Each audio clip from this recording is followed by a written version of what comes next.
आप मेरे पीछे देख सकते हैं उसी महत्वपूर्ण क्षण को दर्शाने के लिए यहाँ पर एक ये रथ बनाया गया है और उसके ऊपर आप देख सकते हैं आगे सारथी के रूप में श्री कृष्ण भगवान सवार हैं और पीछे वह अर्जुन को उपदेश दे रहे हैं। यही वो एक महत्वपूर्ण स्थान है जहाँ पर कि वह घटना घटित हुई थी। ब्रह्मा ने खुद यहाँ पर यज्ञ किया था और इसकी यहाँ से थोड़ी सी धरती लेकर के यहाँ से ही ब्रह्मांड का निर्माण किया गया था। तीरों से मेरा रथ तो बस कुछ ही उंगल पीछे जा रहा है। तब श्री कृष्ण भगवान ने ही उनको हनुमान जी के दर्शन कराए थे और उनको यह बताया था कि आपके छत्र के ऊपर हनुमान जी विराजमान है, इसी वजह से ही आपका रथ अभी भी बचा हुआ है। दोस्तों जय हिंद, नमस्कार। दोस्तों अभी मैं खड़ा हूँ नेशनल हाईवे 44 के ऊपर और इसी हाईवे को ग्रैंड ट्रंक रोड के नाम से भी जाना जाता है। दोस्तों इसी हाईवे से होते हुए आज मैं जा रहा हूँ बहुत ही महत्वपूर्ण नगरी जहाँ पर श्रीमद् भगवद गीता का जन्म हुआ, महाभारत जैसा युद्ध लड़ा गया। जी हाँ दोस्तों, आज मैं जा रहा हूँ कुरुक्षेत्र। अगर दोस्तों कुरुक्षेत्र की लोकेशन की बात करें तो कुरुक्षेत्र लोकेटेड है इसी नेशनल हाईवे 44 के ऊपर और आप Kurukshetra easily by road, by train या बाई एयर पहुंच सकते हैं। अगर दोस्तों नियरेस्ट एयरपोर्ट की बात करें तो वो है दिल्ली का IGI एयरपोर्ट, जिसका डिस्टेंस है कुरुक्षेत्र से तकरीबन 160 से 170 किलोमीटर। इसके अलावा दोस्तों चंडीगढ़ एयरपोर्ट भी कुरुक्षेत्र से नियरेस्ट है और चंडीगढ़ एयरपोर्ट का डिस्टेंस है कुरुक्षेत्र से तकरीबन 130 से 140 किलोमीटर। तो दोस्तों आप इजीली दोनों ही एयरपोर्ट से कुरुक्षेत्र पहुंच सकते हैं। इसके अलावा दोस्तों अगर बाई ट्रेन कुरुक्षेत्र पहुंचने की बात की जाए तो कुरुक्षेत्र का अपना एक रेलवे स्टेशन है जहां पर कि तकरीबन सभी महत्वपूर्ण ट्रेनें रुकती हैं। तो दोस्तों आप इजीली कुरुक्षेत्र बाई ट्रेन भी पहुंच सकते हैं। अगर दोस्तों कुरुक्षेत्र बाई रोड पहुंचने की बात करें तो कुरुक्षेत्र आप इजीली दोनों ही बड़े शहरों से अपना पर्सनल टैक्सी करके भी आ सकते हैं। इसके अलावा दोस्तों कुरुक्षेत्र पहुंचने के लिए बस सर्विस भी बहुत अच्छी है, तो आप इजीली बस से भी कुरुक्षेत्र पहुंच सकते हैं। तो चलिए दोस्तों शुरू करते हैं आज की यात्रा और चलते हैं कुरुक्षेत्र। आप भी हमारे साथ हमारी यात्रा में बने रहें।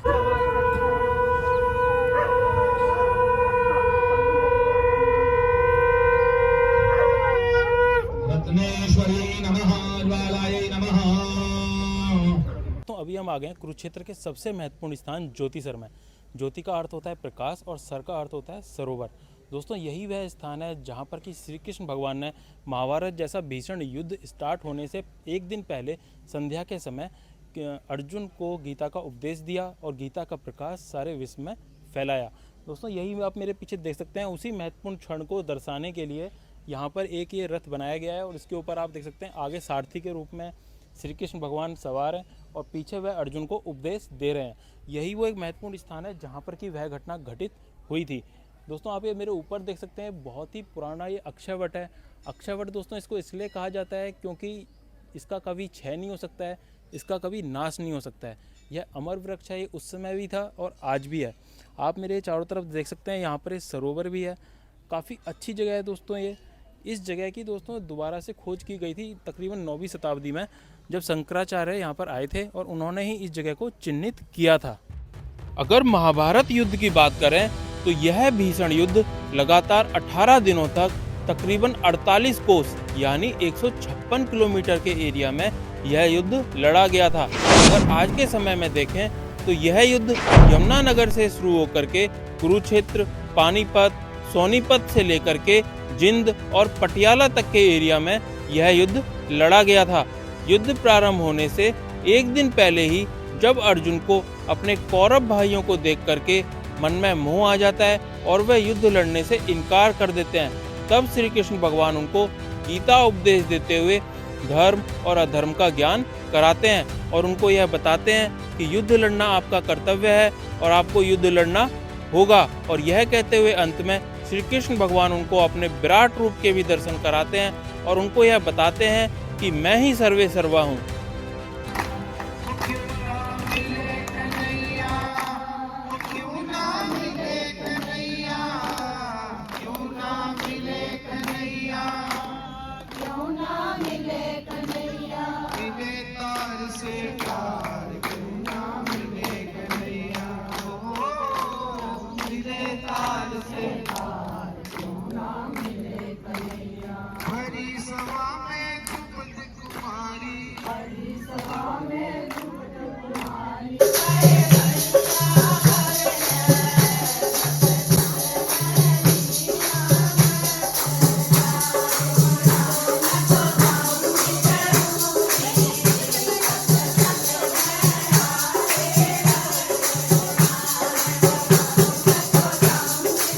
दोस्तों ज्योतिसर तीर्थ के हमारे दर्शन हो गए हैं, काफ़ी अच्छे से दर्शन हुए, काफ़ी आनंद आया यहाँ पर आने के बाद में। काफ़ी भक्त लोग यहाँ पर आए हुए हैं, गाने गा रहे हैं, भक्ति में झूम रहे हैं, काफ़ी अच्छा लग रहा है यहाँ पर आने के बाद में।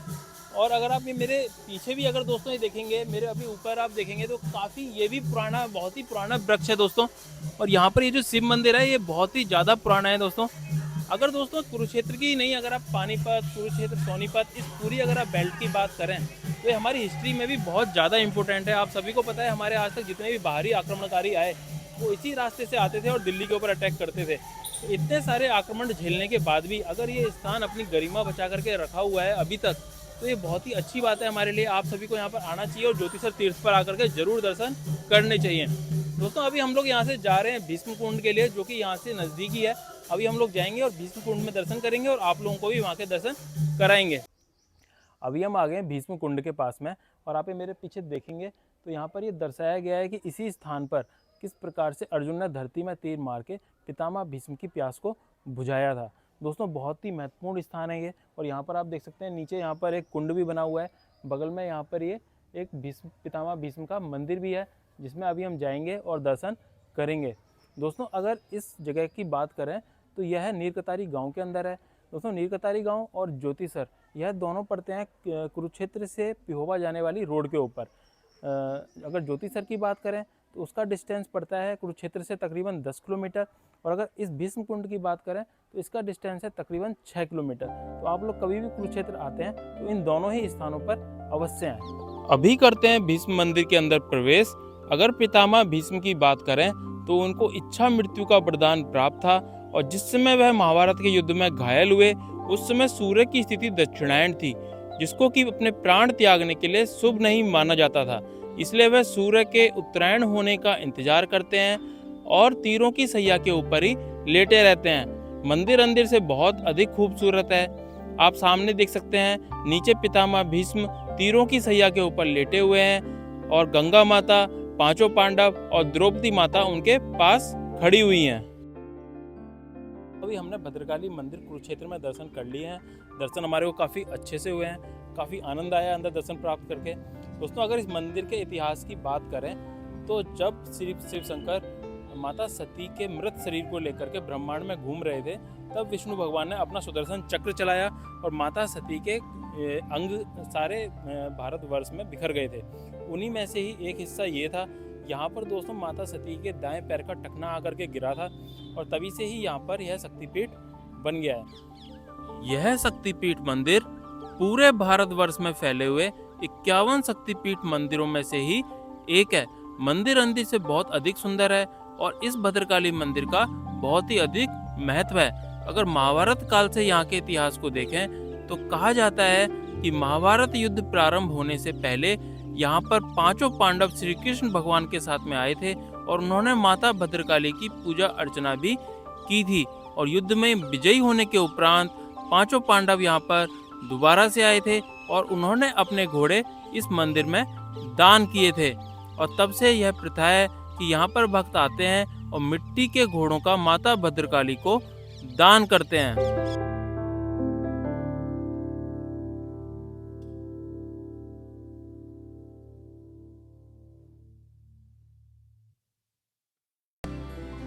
अभी बज चुके हैं शाम के 5, और भद्रकाली मंदिर में दर्शन करने के बाद में हम लोग जा रहे हैं पेनोरमा एंड साइंस सेंटर को विजिट करने के लिए। साइंस सेंटर के क्लोज होने का टाइम है शाम को 6, तो इसलिए हम लोग जल्दी जल्दी जा रहे हैं ताकि हम लोग साइंस सेंटर को विजिट कर सकें। आप कुरुक्षेत्र आते हैं तो यहाँ पर आप देखेंगे कि सभी प्लेसेस 3-4 किलोमीटर के दायरे के अंदर अंदर ही हैं, तो आप लोग यहाँ पर आसानी से दर्शन कर सकते हैं। अगर आप यहाँ पे ट्रेन या बस से आते हैं तो यहाँ पर आपको इजीली ऑटो या ई रिक्शा मिल जाएंगे, जो कि आपको सभी स्थानों पर आसानी से ले जाएंगे। तो दोस्तों भद्रकाली मंदिर से हम आ गए थे कुरुक्षेत्र के पेनोरमा एंड साइंस सेंटर के अंदर। ये भी बहुत अच्छा है, काफ़ी कुछ यहाँ पर देखने के लिए है, सीखने के लिए है। साइंस के बारे में यहाँ पर बहुत सारी चीज़ें हैं, हिस्ट्री से रिलेटेड काफ़ी सारी चीज़ें हैं। अगर आप ऊपर फर्स्ट फ्लोर पर चले जाएंगे तो वहाँ पर आपको महाभारत कालीन पूरा पेनोरमा बना करके दिखाया गया है, किस तरह से महाभारत का युद्ध यहाँ पर हुआ था। इसके अलावा दोस्तों अभी यहाँ पर थोड़ी देर में 3D शो भी स्टार्ट होने वाला है 5:30 बजे। हमने उसका टिकट लिया हुआ है, पर पर्सन उसका 40 रुपये टिकट है। पार्किंग का यहाँ पर 40 रुपये का टिकट है। दोस्तों तो आप लोग यहाँ पर कुरुक्षेत्र जब भी आते हैं यहाँ पर ज़रूर विजिट करिएगा, काफ़ी अच्छा है और यहाँ पर सारी चीज़ें बिल्कुल आसपास ही हैं। मेरा बेटा जीवांश तो यहाँ पर बहुत एंजॉय कर रहा है, साइंस सिटी के अंदर काफ़ी उसको अच्छा लग रहा है और भी काफ़ी बच्चे आए हुए हैं, सभी यहाँ पर काफ़ी खुश हैं, काफ़ी एंजॉय कर रहे हैं। आप लोग जब भी यहाँ पर आते हैं तो यहाँ पर ज़रूर विजिट आपको करना चाहिए। दोस्तों पैनोरमा एंड साइंस सिटी के अंदर हमने विजिट कर लिया है, काफ़ी अच्छा शो रहा हमारा, 3D शो भी हमने देख लिया है और अभी तकरीबन बज गए हैं शाम के 6 और अभी हम लोग यहाँ चलते हैं ब्रह्म सरोवर और वहाँ पर तकरीबन 6:30 से लेकर 7 बजे के बीच में आरती भी होती है, तो चलकर वहाँ पर आरती अटेंड करेंगे।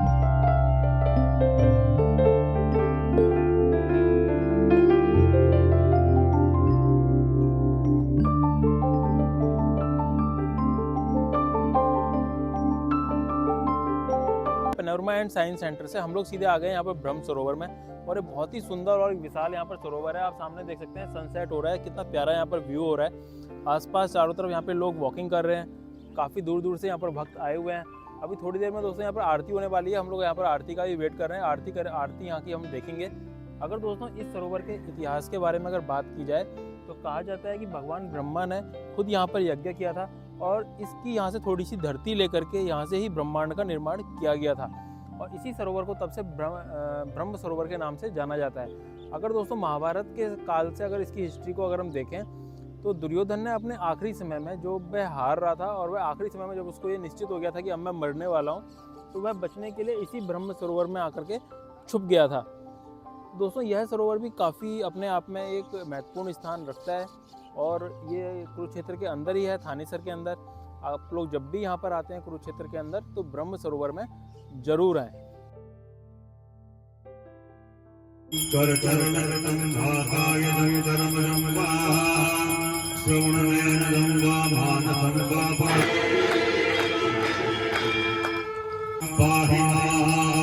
सर्वदा देव सर्वपापहरो भव। ओम शान्ताकारं भुजगशयनं पद्मनाभं सुरेशं विश्वाधारं गगनसदृशं मेघवर्णं शुभांगं लक्ष्मीकान्तं कमलनयनं योगिभिर्ध्यानगम्यं वन्दे विष्णुं भवभयहरं सर्वलोकैकनाथम्।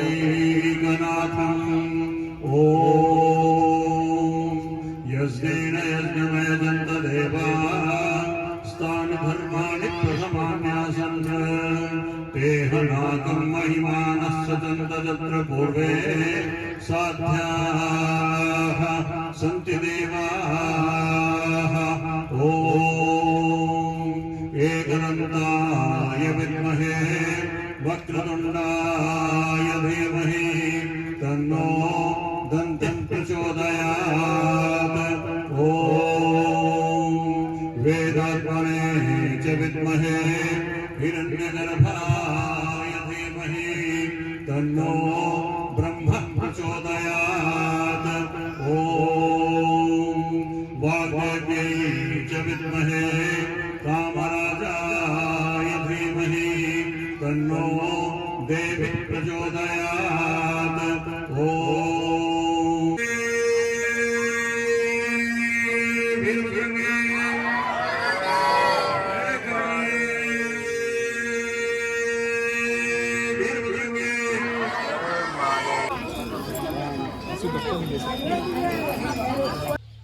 तो अभी दोस्तों ब्रह्म सरोवर में शाम के समय होने वाली महाआरती का हम लोगों ने आनंद प्राप्त किया है।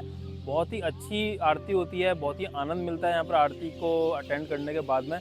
आप लोग जब भी कुरुक्षेत्र आते हैं दोस्तों तो इस महाआरती का आनंद जरूर प्राप्त कीजिएगा, क्योंकि मुझे ऐसा लगता है कि अगर आपने इस आरती को अटेंड नहीं किया तो आप बहुत बड़ा कुछ मिस कर जाएंगे यहाँ कुरुक्षेत्र आने के बाद भी।